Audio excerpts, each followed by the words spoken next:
दिन अचानक इस नदी का पानी काला हो गया, लेकिन क्यों? एक घने और रहस्यमय जंगल के बीच, जहां सूरज की किरणें पेड़ों के बीच से झांकती थी, जहां हर सुबह पक्षियों की आवाज गूंजती थी, वहीं बसा था एक अद्भुत संसार, अरण्य लोक। इस जंगल का राजा था एक शक्तिशाली शेर, राजा वीरेंद्र।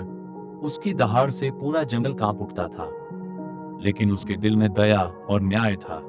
एक दिन अचानक चंचल बंदर मोंटू भागता हुआ आया। महाराज, महाराज, जंगल के उत्तरी हिस्से में कुछ अजीब हो रहा है। पेड़ सूख रहे हैं और नदी का पानी काला हो गया है। राजा वीरेंद्र तुरंत समझ गया कि यह कोई साधारण समस्या नहीं है।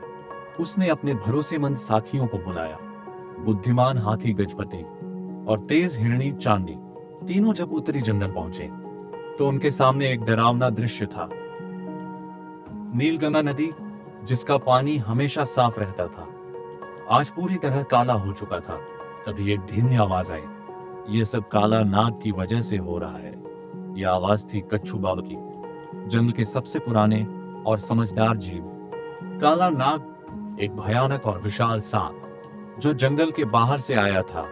उसने नदी के स्रोत पर कब्जा कर लिया था और पूरे जंगल को डर में जकड़ लिया था। गजपति ने एक योजना बनाई।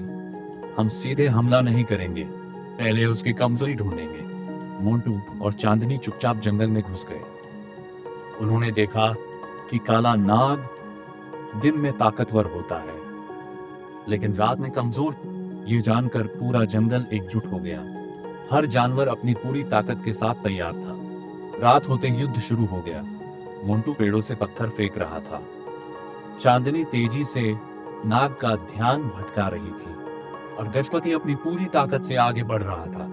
तभी राजा वीरेंद्र ने जोरदार छलांग लगाई। एक लंबी और कठिन लड़ाई के बाद काला नाग हार गया और हमेशा के लिए जंगल छोड़कर भाग गया। धीरे धीरे जंगल में फिर से हरियाली लौट आई। नदी का पानी साफ हो गया और हर जीव के चेहरे पर मुस्कान आ गई। राजा वीरेंद्र ने कहा, हमारी असली ताकत हमारी एकता है। अगर हम साथ हैं तो कोई भी अंधेरा हमें हरा नहीं सकता। और इस तरह अरण्य लोक फिर से शांति और खुशियों से भर गया।